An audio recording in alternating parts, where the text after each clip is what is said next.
Cuando quieran, Nico. Listo. Buenas tardes. Hoy vamos a hacer la presentación sobre el manejo inicial de un paciente quemado y la idea de esta charla es conocer los principios básicos del manejo, conocer unas definiciones que todo residente debe saber para poder tener un lenguaje universal y poder saber cómo abordar estos pacientes de la mejor manera. Entonces, primero que todo, quisiera mostrar algunos casos y simplemente mostrarles las imágenes y que algunos de los residentes me dijeran qué piensan de cada uno de los casos. Y lo primero que quiero saber es con esta imagen, qué grado de quemadura creen que tiene. Entonces, alguno de los R1, David Perea, Jessica.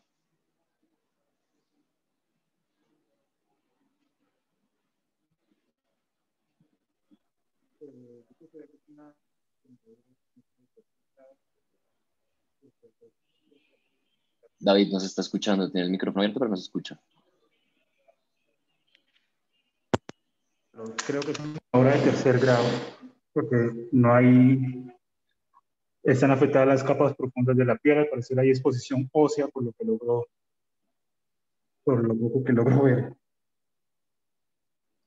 Grado 3, listo. Sí, señor. Pues ya vamos a ver después cada una de las definiciones. Tiene razón, están comprometidas cada una de las capas, tanto de la dermis como de la epidermis. Sin embargo, si usted puede ver en la imagen, hay algunas de las estructuras que podría llegar a ser hueso, ¿listo? O podría llegar a ser alguno de los tendones que está expuesto en estos casos. Entonces, pues vamos a ver que existe un grado más, que es el grado 4, que en algunas ocasiones se considera al hablar ya de la exposición de estas estructuras. Pero bueno, ¿usted sabe algún tipo de manejo que se pueda realizar en este grado de fracturas o qué pensaría usted hacer en un paciente que le llega a usted de manera inicial?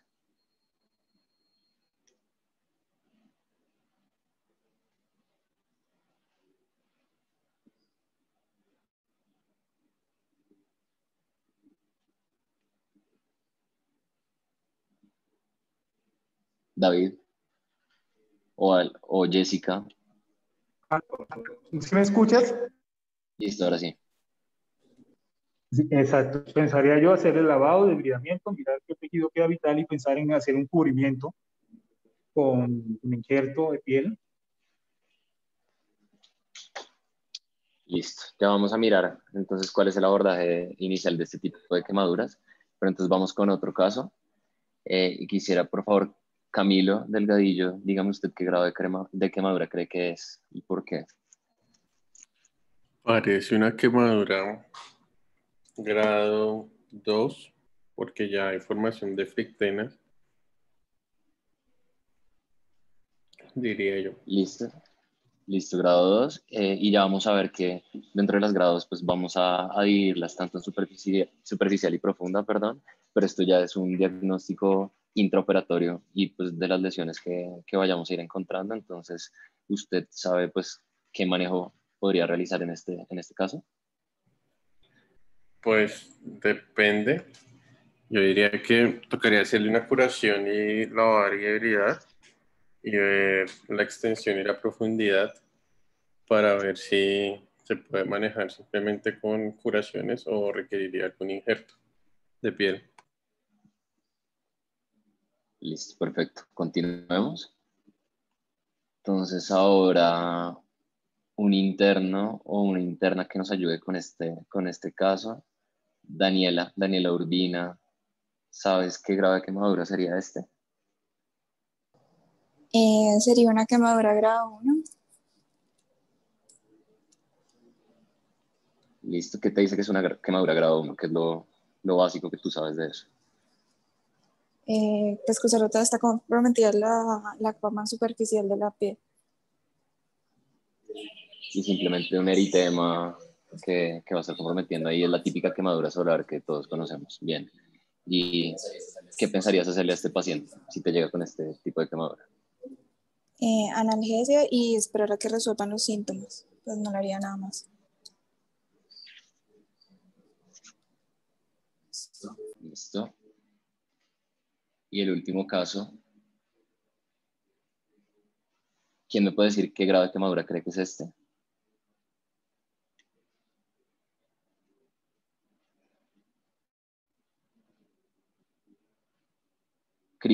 Cristian Castro, ¿usted cuál creería que es este grado de quemadura? Pues una quemadura grado 3, ya hay necrosis del tejido, al parecer ya hay una zona de tejido desvitalizada en la parte más central. ¿Y qué le pensaría hacer a este paciente si tiene una quemadura grado 3?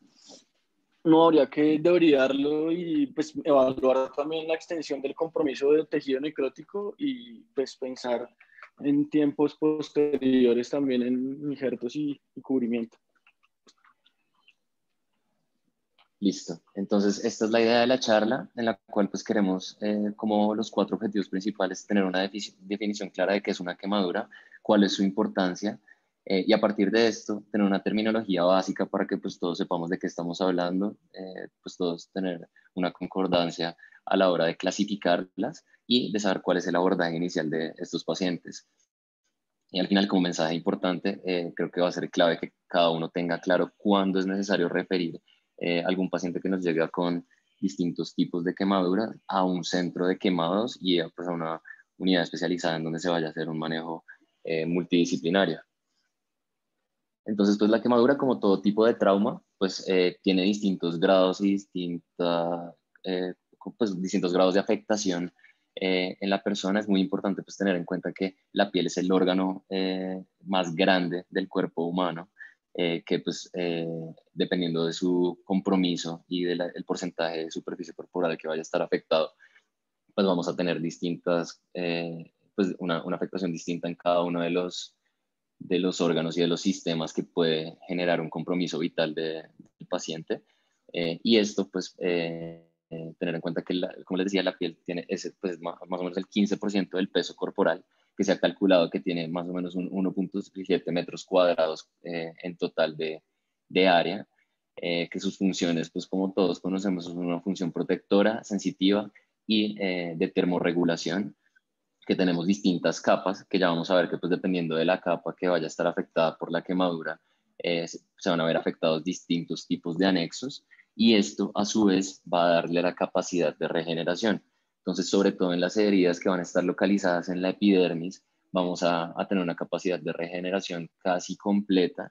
En cambio, en las heridas por quemaduras que van a tener un compromiso mucho más profundo, sobre todo heridas que comprometen la dermis en sus capas más, en sus capas más profundas, van a tener una muy mala capacidad de regeneración y como nos decía Camilo, nos decía Cristian, en algún punto vamos a tener que pensar en utilizar algún tipo de injerto para el cubrimiento de los defectos que nos generen este tipo de lesiones.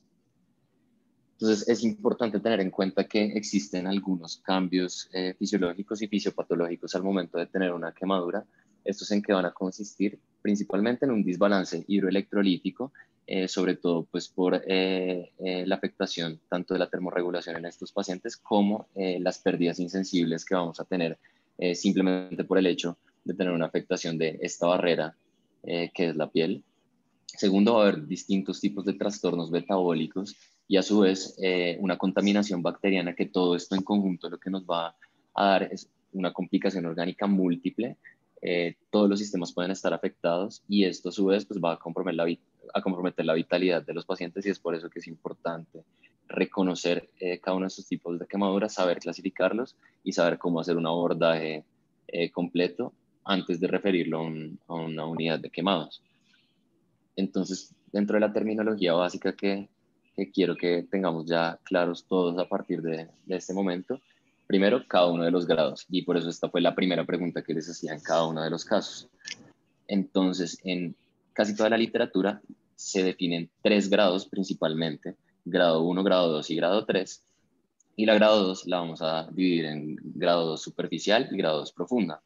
En la grado 1, el compromiso va a ser simplemente de la epidermis, como nos decía Daniela. Clínicamente tenemos un paciente que va a tener eritema, no va a tener ningún tipo de ulceración o ningún tipo de lesión profunda y generalmente tiene una muy buena cicatrización, no deja ninguna cicatriz. Y lo que les contaba inicialmente, típicamente el ejemplo es la quemadura solar, en la que el paciente pues, va a tener dolor que va a resolver en un par de semanas. Y esto pues principalmente manejos analgésicos y por muchos manejos tópicos o hidratantes de la piel para ayudar a controlar los síntomas. Ya las quemaduras grado 2 pues van a ser las que comprometen la dermis. Estas van a ser de dos tipos, como les decía, superficial y profunda. En la superficie, bueno, en las quemaduras grado 2, algo típico va a ser la formación de flictenas, pero al momento de bridar estos tejidos y de hacer el manejo de estas flictenas, podemos tener algunos cambios que nos pueden decir y dar el indicio que tenemos ante nosotros una lesión o superficial o profunda. En las lesiones superficiales, cuando retiramos las flictenas, casi siempre la parte de la dermis es eritematosa, se produce como una palidez al momento de realizar presión, pero si retiramos el dedo y retiramos la presión de esa lesión, pues va a haber otra vez una perfusión como tal de la dermis y se vuelve a poner eritematosa. Entonces aquí podemos pensar que tenemos un compromiso superficial de la misma. Casi siempre estas heridas curan entre 1 y 2 semanas, a diferencia de las heridas grado 2 que son profundas, en las cuales cuando retiramos las flictenas vemos una dermis pálida que no tiene una buena circulación, que más o menos en 3 a 4 semanas va a generarse la regeneración de la misma, y ya estas generan cicatrices queloides o hipertróficas, pero a partir de estas lesiones grado 2 ya debemos pensar en que podemos llegar a tener un defecto de cubrimiento que nos pueda llegar a requerir un injerto, bien sea de espesor parcial o un injerto de espesor total de la piel. Ya las quemaduras de tercer grado son quemaduras que generan una necrosis de espesor total y una afectación del espesor total de la piel, perdón, tanto la epidermis como la dermis. Estas heridas ya van a tener un tiempo más prolongado para su curación, y lo importante va a ser ese tejido y esa contractura cicatricial que se va a generar, sobre todo porque al momento de tener estas heridas, y ya vamos a ver, uno de los manejos iniciales es el manejo de esa cicatriz o de esa escara que se va a formar, pero tenemos heridas profundas que pueden generar algún tipo de exposición ya de las capas más profundas ya después del tejido celular subcutáneo. Entonces, como les decía, aparte de las grado 1, grado 2 y grado 3, tenemos descrito en alguna literatura las quemaduras grado 4, en el cual hay compromiso de las dos capas de la piel, hay compromiso de los tejidos profundos, y ya podemos tener exposición ya muscular, tendinosa o de hueso, que todo esto pues obviamente nos va a elevar como el riesgo de tener algún tipo de infección, y que todo esto vamos a tener que tenerlo en cuenta a la hora del abordaje inicial.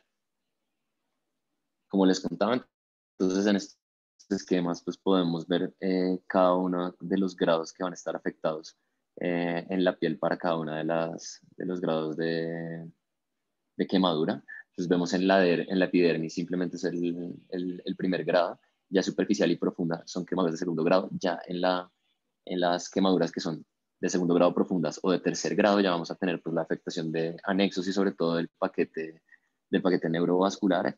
Y es importante que estas lesiones, una de sus manifestaciones clínicas es que van a ser indoloras en este punto porque está afectada la parte nerviosa, que va a pasar mucho más profundo. Entonces, simplemente pues en estas localizaciones pueden haber lesiones que no son dolorosas, pero que tienen exposición de los tejidos más profundos. Y a la hora de hablar de cada una de las lesiones, es importante también saber que existen 3 zonas que nos van a dar también un pronóstico de recuperación de estos tejidos, en los cuales tenemos como primero la zona de coagulación o la zona de necrosis, la cual va a ser la zona más central de la herida, que en esta es pues donde vamos a tener una dificultad mayor para una regeneración del tejido. Alrededor de esta vamos a tener la zona de estasis, que si hacemos un manejo oportuno, un cubrimiento de la herida y promovemos una buena cicatrización, puede llegar a regenerarse de buena manera este tejido. Y la zona que está circundante a esta zona de estasis es una zona de hiperemia, la cual podemos considerar como el límite como tal de la quemadura. Ahora, ya conociendo los grados como tal de quemadura, es importante conocer pues, qué tipo de quemaduras vamos a estarnos enfrentando y cuáles son las consideraciones que tenemos que tener a partir de cada una de estas. Como tal, pues las lesiones más frecuentes van a ser las lesiones por llamas o las lesiones por fuego, como vemos más o menos en un 44%. Después de esta, la segunda en frecuencia van a ser las lesiones por escaldadura, que ya pues vamos a ir describiendo cada una en detalle.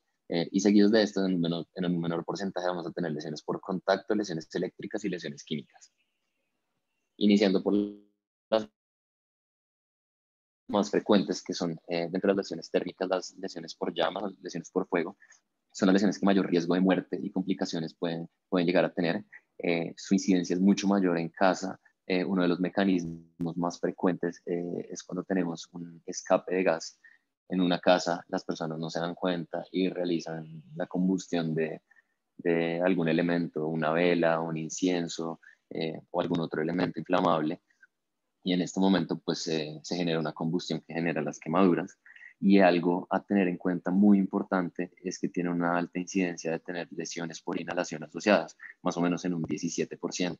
¿Y por qué es importante esto? Porque nos va a generar un compromiso de la vía aérea, y por eso estos pacientes tenemos que hacer un abordaje sobre todo de la vía aérea minucioso y oportuno para poder proteger la ventilación de los pacientes, dado que simplemente con el hecho de tener una lesión por inhalación me eleva el riesgo de mortalidad de un 4 a un 24% en estos pacientes. Entonces, por eso es importante tenerlo en cuenta. Y al mismo tiempo, algo importante que se va a generar en estos pacientes es que las escaras, y ya vamos a definir qué es una escara y qué es una escarotomía, pueden generar algún tipo de compromiso de la mecánica ventilatoria, que también me va a alterar pues la ventilación en los pacientes y me puede comprometer la vitalidad de los mismos. Entonces, en estas lesiones es cuando tenemos sobre todo esos tres zonas de las que les hablaba, las zonas de coagulación, estasis e hiperemia, teniendo la zona de coagulación, el centro de la herida, la estasis, la zona que está adyacente al centro y que puede generarse algún tipo de regeneración de la misma, y la zona hiperémica, que es la periferia y pues el límite de estas lesiones. Otra lesión térmica, pero la cual se va a dar principalmente por líquidos hirviendo, sobre todo, van a ser las lesiones por escaldadura. Esta es importante porque es la más frecuente en la población pediátrica. Y la mitad de estos casos está asociada a la cocina. Entonces, es muy frecuente que las mamás están cocinando o hirviendo agua en alguna olla y los niños intentan cogerse de la olla y se queman en este momento.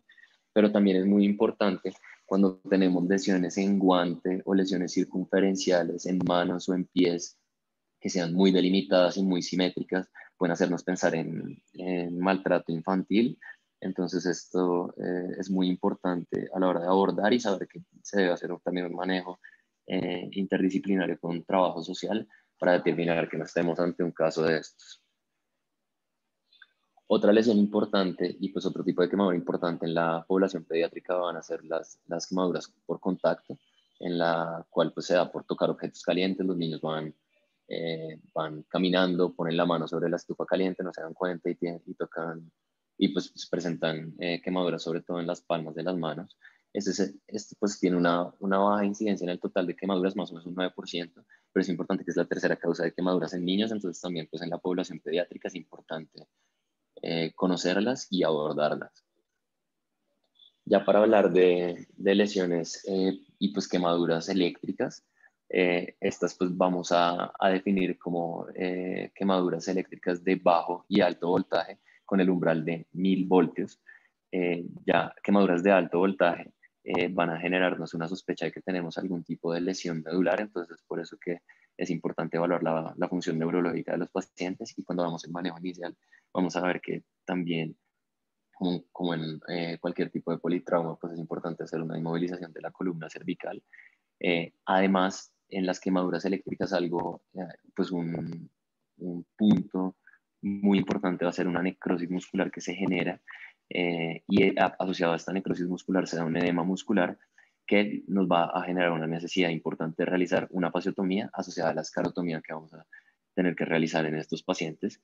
Y además, por toda la necrosis muscular va a haber también una mioglobinuria que nos puede generar una falla renal aguda si la si esta liberación de estas proteínas pues es muy grande y asociado a esto, pues el manejo de líquidos va a ser muy importante en el manejo inicial.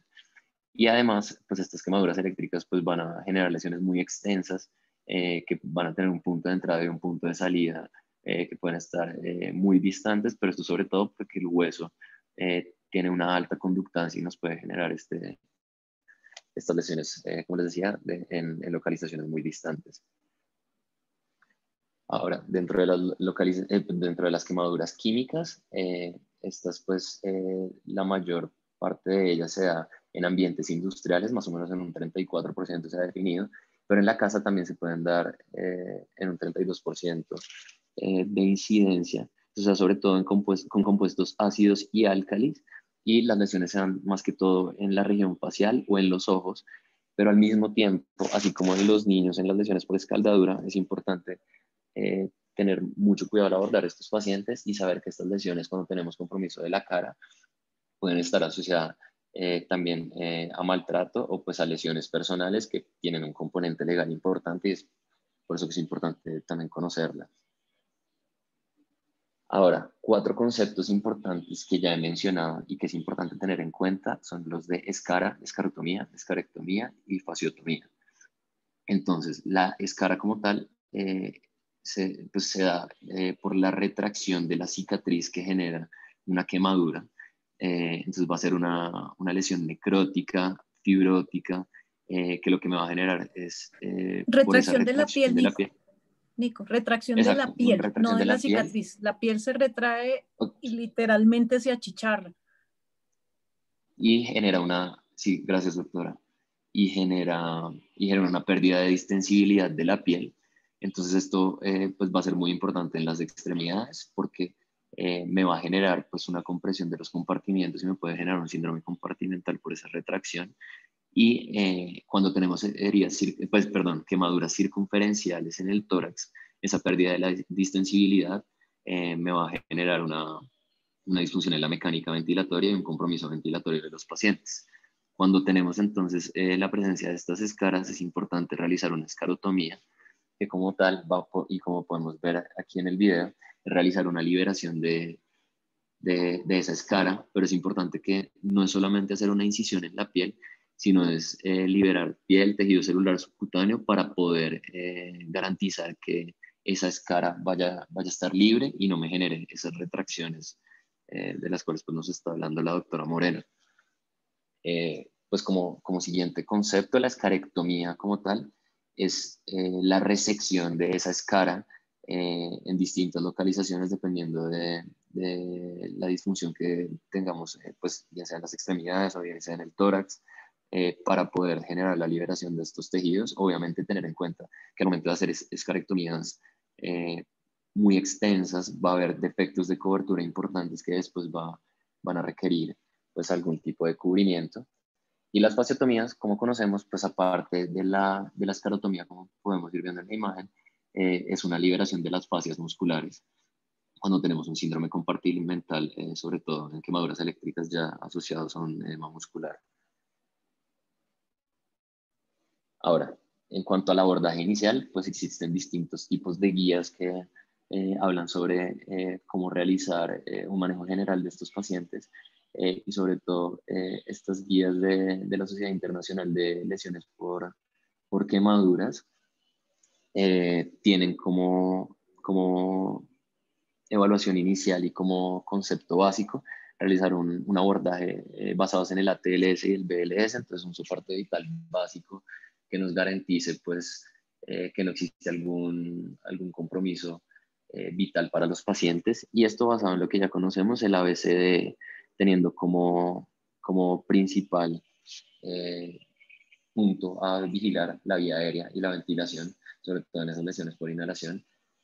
Entonces, como manejo inicial, la vía aérea, en estos pacientes que tenemos algunos signos como edema facial, edema pues, en labios o peribucal, cuando tenemos quemadura de cejas, pestañas, el pelo o compromiso del cuero cabelludo y al mismo tiempo las fosas nasales, todo esto nos debe hacer pensar que tenemos un compromiso de la vía aérea, que este puede estar dado simplemente por un edema supraglótico o en muchos casos también se puede dar un daño del parénquima, perdón, ya subglótico, y estos pacientes es importante que se debe realizar una intubación temprana, independientemente de lo que encontremos, y esto es lo primero que se debe realizar al momento del manejo inicial. Ya cuando tenemos asegurada la vía aérea, la segunda parte que debemos vigilar es la ventilación y la respiración. Entonces, hacer una auscultación de ambos campos pulmonares, pero como les contaba, cuando tenemos heridas circunferenciales de todo el tórax, va a tener un compromiso de la mecánica ventilatoria. Y como podemos ver en la imagen, pues es importante realizar las escarotomías de manera temprana para poder garantizar esa distensibilidad del tórax que nos genere una ventilación adecuada. Después, ya vigilar toda la parte circulatoria y cardiovascular. Estos pacientes normalmente pues, nos van a llegar con una frecuencia cardíaca elevada, más o menos entre 100 y 120 latidos por minuto. Va a ser normal en estos pacientes, principalmente por todo el componente inflamatorio que nos va a generar una elevación de catecolaminas, pero también es importante vigilarlos porque esto puede ser un signo de hipovolemia. Y es aquí cuando debemos abordarlos y hacer un manejo inicial de líquidos y electrolitos importantes, sobre todo basado en el peso del paciente y en el área de superficie corporal que esté quemada. Y ya vamos a ver cuál es la fórmula que se debe utilizar y la que tiene pues una mayor recomendación por parte de las últimas guías para el manejo de líquidos y electrolitos en los pacientes. En la D, pues el déficit neurológico, hacer una evaluación de la escala de Glasgow y ver si estos pacientes van a tener algún tipo de alteración neurológica. En lesiones por inhalación, pues podemos tener pacientes que tengan algún grado de hipoxia cerebral y que nos pueda generar esta alteración del estado de conciencia, o pacientes que en algún punto estuvieran consumiendo algún tipo de sustancia previo al accidente o pues al trauma. Y en la parte de la E o exposición es importante pues la termorregulación de estos pacientes. No siempre el manejo con hielo o agua fría, simplemente por pensar en pacientes que han estado expuestos pues a algún tipo de quemadura por fuego o quemaduras eléctricas va a ser la solución. Esto lo que nos puede generar es una hipotermia en los pacientes, y lo que vamos a ver es que se va a generar una disminución de la temperatura corporal asociado pues también a los otros trastornos, y pues la triada terrible nos puede generar un compromiso vital de los pacientes, que van a ser pues la acidosis y la hipercoagulabilidad en estos pacientes.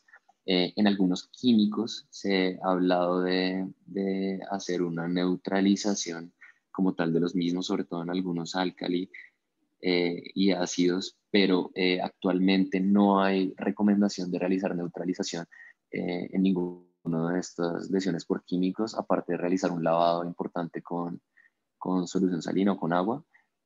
Pero de resto, lo importante es pues, simplemente remover cualquier tipo de prenda que los pacientes puedan llegar a tener que perpetúen esta quemadura por químicos. Y muy importante, protegernos al momento de realizar el abordaje de estos pacientes, porque muchas veces las personas del personal de salud que van a abordarlos no tienen ningún tipo de protección y terminan teniendo lesiones también por estos químicos que no se pueden llegar a como identificar de manera correcta en la ropa de los pacientes o en alguno de los accesorios que traigan. Y también es importante remover todo tipo de accesorios como brazaletes, anillos, que nos puedan generar algún tipo de torniquete, dado el edema de los tejidos blandos, el edema muscular y todo lo que hemos hablado tanto en las extremidades como en otras localizaciones anatómicas. Ahora, en cuanto al diagnóstico, también es importante pues, tener en cuenta la profundidad de la que hablábamos, sobre todo en las lesiones de la dermis. Entonces, hay algunos signos clínicos que nos pueden ayudar, y ya los hemos mencionado. En las lesiones epidérmicas es el eritema y el dolor que va a estar en esas lesiones superficiales. Ya en las lesiones de la dermis superficial, lo que les hablaba, lesiones que se vuelven blanquecinas con la presión. Ya en las lesiones más profundas vamos a tener pues algunos parches y pues las lesiones debajo de las flictenas que no van a tener como esa hiperemia que se pueden ver en lesiones de la dermis superficial.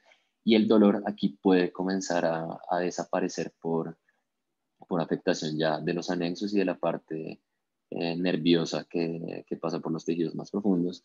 Y en las lesiones ya mucho más profundas, en las lesiones de grado 3, vemos esa piel acartonada o lesiones ya necróticas o parecidas al cuero, y que los pacientes pues no van a tener dolor en esta localización. Como gol estándar para el diagnóstico de la profundidad, pues va a ser de manera intraoperatoria y pues tomar una biopsia de las lesiones, pero obviamente esto no es muy útil al momento del manejo inicial.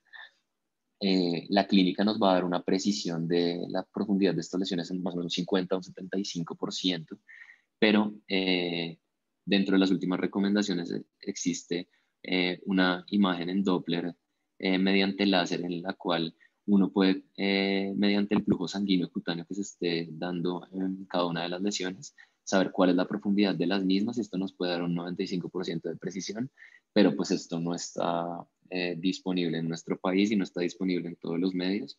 Entonces, inicialmente la clínica es lo que nosotros podemos utilizar para evaluar el grado de profundidad de las quemaduras. Aparte de la profundidad, pues es importante también saber cuál es el área afectada, y esto va a estar dado pues por diferentes tipos de reglas para poder calcular cada una de la superficie corporal que está afectada. Esta es la regla del 9, en la cual pues vamos a tener importante pues, el porcentaje, sobre todo de las extremidades superiores e inferiores. Entonces, en las extremidades superiores, tanto anterior como posterior, vamos a tener 9% como el cálculo que vamos a realizar, y en los miembros inferiores 18% en cada una de las extremidades, tórax 18% y la cabeza 9%. En los niños cambian también los porcentajes, pero todo esto pues, nos va a dar una estima de la superficie de área corporal que está afectada. Y existen algunas herramientas como estos diagramas en los cuales se hace de manera objetiva y en diferentes momentos de valoración de los pacientes cuál es el porcentaje de área corporal comprometida, cuál es el grado de profundidad de cada una de ellas, y de acuerdo al manejo que se le haya hecho en el manejo inicial, cómo van progresando cada una de estas para al final saber cuáles son los efectos de cobertura que tenemos y cuál va a ser el cubrimiento pues, que va a necesitar para el cubrimiento de cada una de estas lesiones. Entonces esto como que nos puede ayudar a llevar un registro del porcentaje de área corporal comprometida y pues, saber cuáles son las intervenciones que requieren estos pacientes. Entonces, para tener en cuenta como lista de chequeo en la evaluación primaria de estos pacientes, ver la parte ventilatoria, pues, tener un suministro de oxígeno que nos pueda ayudar a tener la mayor saturación posible, y en caso en que tengamos un compromiso respiratorio, un compromiso de las vías respiratorias superiores, hacer la intubación temprana, obviamente una monitorización continua, y descartar quemaduras circunferenciales en las extremidades y sobre todo en el tórax que nos pueda comprometer la ventilación del paciente. Toda la parte circulatoria, cardiovascular, la tensión arterial y el pulso. Lo que les hablaba de la estabilización cervical, si creemos que puede llegar a tener algún tipo de lesión neurológica asociada, y pues ya en el caso de condiciones potencialmente mortales, poder intervenirlas si tenemos un neumotórax, un hemotórax, pacientes sobre todo que tienen quemaduras eléctricas que muchas veces tienen caída pues de alturas importantes que pueden llegar ya a generar politrauma, fracturas. Entonces todo esto hay que saber abordarlo en este caso. Y ya cuando hemos estabilizado al paciente y habiendo hecho esa evaluación primaria completa, ya ver una historia clínica completa, saber sobre todo pues, si los pacientes tienen antecedentes de inmunización para el tétano. Esta es una de las recomendaciones más importantes que hacen, y es importante asociarlo también a un manejo antibiótico temprano, dado que tienen un riesgo de infección elevado. Ya pues tener los accesos endovenosos que se requieran con un manejo de líquidos inicial que nos ayude a proveer un adecuado balance hidroelectrolítico, y proteger las heridas con vendajes limpios. No necesariamente, y está dentro de las recomendaciones, no necesariamente se debe utilizar ningún tipo de apósito con antibiótico. Simplemente con realizar una cobertura con gasas limpias y que estén húmedas en estas lesiones, podemos realizar un abordaje inicial adecuado. Exámenes complementarios, todo lo que son los electrolitos, hemograma, los tiempos de coagulación, gases arteriales y los demás exámenes que nos van a ayudar a la monitorización del paciente y a pensar en las intervenciones posteriores que vamos a tener que realizar. Y como último punto, ese punto que les quiero dejar claro es evaluar esa necesidad de referir a un centro de quemados. Entonces, como puntos importantes, esa parte de los líquidos, los exámenes complementarios y evaluar la necesidad de referirlos. Entonces existen distintas fórmulas, distintas formas de calcular el requerimiento de los líquidos de estos pacientes, pero la fórmula de Brook y Parkland modificada es la que se encuentra como validada y la que se encuentra como la última recomendación en estas guías, en las cuales se calcula más o menos 2 a 4 cc por kilo por superficie corporal quemada por el peso. Por eso es importante tener muy claro cómo calcular el porcentaje de superficie corporal afectada en estos pacientes. Y el cálculo de estos líquidos que me dé se los voy a dar en las primeras 8 horas, la mitad de estos líquidos. La segunda mitad se va a dar en las siguientes 16 horas, esto mediante infusión continua. Obviamente todo esto con una monitorización constante de los pacientes y sobre todo mirar el gasto urinario para saber que no vamos a estar excediéndonos en los líquidos que le estamos dando a los pacientes y tampoco que tenemos una reanimación hidroelectrolítica subóptima. Y la forma de monitorizarlo, se tiene la recomendación de tener un gasto urinario entre 0.3 y 0.5 cc por kilo por hora en los adultos y 1 cc kilo hora en los niños. Y el punto de cómo evaluar la necesidad de referir los pacientes a un centro especializado en quemados. Estas son como las principales recomendaciones a la hora de tener que referirlos. Entonces, lo primero es el grado de quemadura. Entonces, quemaduras que sean grado 3, ya por el simple hecho de tener quemaduras grado 3, van a necesitar un manejo por un equipo especializado, o pacientes que tengan más del 10% de superficie corporal afectada, independientemente de que sean quemaduras de espesor parcial o de espesor total. Segundo, el tipo de quemadura también va a ser muy importante. Quemaduras eléctricas o quemaduras químicas pueden generar algunas otras alteraciones metabólicas que no son controlables en un manejo inicial. Entonces también deben ser referidos a un centro especializado. La localización, sobre todo facial, manos o pies y genitales, son las localizaciones como más importantes para pensar en referirlo a un centro especializado. Y los pacientes que tengan algún tipo de comorbilidad importante, pacientes que tengan lesiones por inhalación, que tengan algún politrauma, entonces fracturas asociadas o algún tipo de compromiso por neumotórax o hemotórax, deben ser referidos. Y es muy importante que los niños, independientemente del grado de quemadura, van a tener que ser referidos y tratados por un equipo interdisciplinario. Y en los grados en los casos que ya les mencioné sobre quemaduras por escaldadura que nos hagan pensar en algún tipo de maltrato infantil, ese equipo debe enfocarse en descartar esta situación. Entonces, ya como algoritmo de manejo, lo primero que tenemos que ver es si estamos enfrentados ante una quemadura mayor o no. Si tenemos una quemadura mayor, de una vez se debe referir al paciente, obviamente con todas las medidas iniciales de las que hemos hablado durante la charla. Si no tenemos una quemadura mayor, debemos mirar si tenemos una quemadura por inhalación. Si tenemos una quemadura por inhalación, pues se debe pensar en realizar una intubación temprana y además pues identificar el agente causal y pensar ya en referir a estos pacientes. Y si no es una quemadura por inhalación, ya debemos identificar el grosor de la quemadura primaria a la cual nos estamos enfrentando. Y si tenemos una quemadura superficial, podemos realizar simplemente un manejo analgésico. En algunos casos, si tenemos algún tipo de ulceración que ya nos pueda generar una exposición de tejidos más profundos, pues se puede pensar en antibiótico. Y antes recomendaban el uso de corticoides, pero ya ha sido reevaluado y en las últimas recomendaciones el uso de corticoides no está recomendado en los pacientes quemados. Ya en quemaduras grado 2 superficiales y profundas, vamos a necesitar algún grado de desbridamiento, poder ver cómo están las lesiones por debajo de las flictenas y de cualquier otro tipo de herida a la cual nos estemos enfrentando, pensar en un vendaje, como les decía, bien sea simplemente con vendajes limpios y húmedos para proteger estas heridas, manejo analgésico, y ya en las de grosor parcial que sean profundas, pensar a largo plazo en los injertos que se puedan a necesitar.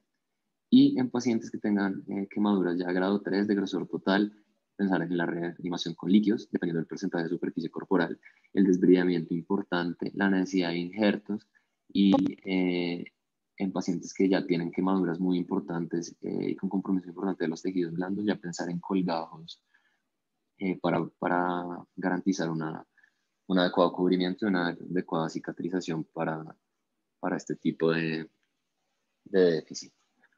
Entonces, como conclusiones y basados en los cuatro objetivos iniciales que se plantearon, entonces era importante pues, conocer cada uno de este tipo de quemaduras y conocer la incidencia de estas lesiones, saber clasificarlas y definirlas clínicamente y tener muy claro cada una de las terminologías para que todos estemos en sintonía y hablemos un lenguaje común y podamos abordar a estos pacientes de la mejor manera. Y esto dependiendo de la profundidad de las lesiones y el porcentaje de área corporal que esté afectada. Y a partir de esto, hacer el abordaje inicial y conocer la necesidad de referirlo a un centro de quemados. Muchas gracias. Niquito, buena presentación, muchas gracias. Yo quisiera adicionar un par de cosas. Recuerden que cuando hay quemaduras eléctricas por alto voltaje, son los pacientes que están trabajando, pues son accidentes laborales y ellos después de que los coge la luz literalmente caen al piso, entonces tienen que hacerle todo el set de trauma. Eso es lo primero. Y las quemaduras por electricidad son muy malas porque afectan todo, como Nico lo dijo, pero de arriba para abajo producen lesiones ulcerativas en la córnea, producen alteraciones catatónicas a veces, producen alteración del oído medio, producen alteraciones cardiovasculares que necesitan inclusive cardioversiones, y pues todo el compromiso continuo del músculo, del nervio y del hueso. Recuerden también que la sulfaplata no es mala, se puede utilizar si ustedes están en un sitio lejos, pueden cubrir al paciente quemado con sulfaplata y lo pueden remitir con sulfaplata. La sulfaplata se ha demostrado que es más dolorosa porque hay que quitar todo, la crema. La plata es un muy buen antiséptico y evita el crecimiento de bacterias, pero lo malo es que comparado con otros coloides, por ejemplo, es que disminuye el proceso de cicatrización en tiempo y es muy doloroso de realizar las curaciones. Y lo más importante de las quemaduras es la prevención, Nico, que tal vez no lo hablamos, y para todas las personas es la prevención. No dejar cosas prendidas en la casa, no dejar que los niños se acerquen al fogón, siempre conectar y ocluir los outlets o las tomacorrientes. Y la mejor forma de evitar una quemadura es la prevención. Muy buena presentación, Nico. Gracias, doctor. Gracias, doctor. No sé si haya ¿Yo puedo dudas o agregar preguntas. algo? ¿Quién es yo? Laura. Oh. ¿La pequeña? La pequeña. Bienvenida, pequeña, háblanos. Nico estaba hablando de las quemaduras químicas y pues que no había como suficiente evidencia para saber qué quemaduras necesitan agua y qué quemaduras no, pero realmente sí hay 3 que son muy claras en las que uno no necesariamente tiene que neutralizar, pero es mejor no usar agua y algunos antídotos están descritos para eso. Una de esas es la cal y aquí pues aprovecho para recordarles que no todos los químicos tienen la misma presentación, o sea, los químicos vienen en muchas presentaciones, gas, sólidos, agua, pues líquidos, y el comportamiento de todos pues es distinto, pero por ejemplo la cal hay que limpiarla antes de poner agua y el ácido sulfúrico hay que limpiarlo y neutralizarlo antes de poner agua. Esas son las 2, digamos, que tengo más presentes en este momento que que no se les debe aplicar agua y pues recordar que el tema de las quemaduras químicas en nuestro país está muy relacionado con violencia. Y que dentro de eso nosotros pues tenemos todo el tema de si vigila y reporte obligatorio de ese tipo de accidentes. Entonces es importante tampoco dejar pasar ese tipo de reportes, aunque uno no está acostumbrado y pues cuando hablamos de reportes es como qué jartera. La verdad son cero complicados, son muy poco complicados y sí pueden ser parte de un proceso legal pues, en el que ustedes pues, pueden estar involucrados. Y por último, los químicos necesitan mucho tiempo antes de saber que nosotros tenemos resuelta la quemadura. O sea, ellos siguen produciendo quemadura en el tiempo, se comportan también parecido a las eléctricas, siguen quemando en el tiempo. Entonces, son pacientes en los que los lavados van a ser repetitivos y van a ser también un tiempo prolongado y todo ese mismo tiempo también va a generar que los cambios electrolíticos perduren en el tiempo porque están quemando y a medida que queman, pues liberan iones que producen las quemaduras. Y pues unos desórdenes electrolíticos que son los que realmente aumentan la mortalidad en estos pacientes. Y ya. Muchas gracias, Lau.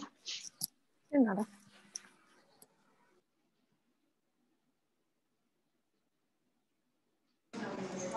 Gracias, Peque. ¿Alguien más que quiera adicionar algo más? Nico, y para todos, acuérdense que también hay quemaduras por radiación. Entonces, pues en nuestro continente, gracias a Dios, todavía no hay bombas atómicas, pero es una forma de quemaduras por radiación. Y segundo, los pacientes que van a radioterapia también pueden tener diferentes quemaduras por radiación. Entonces, también hay que tener en cuenta esas quemaduras. Bueno, muchas gracias a todos. Buena, Nico, muy buena presentación. Muchas gracias. Gracias a todos. Que Chao, descansen. buenas noches.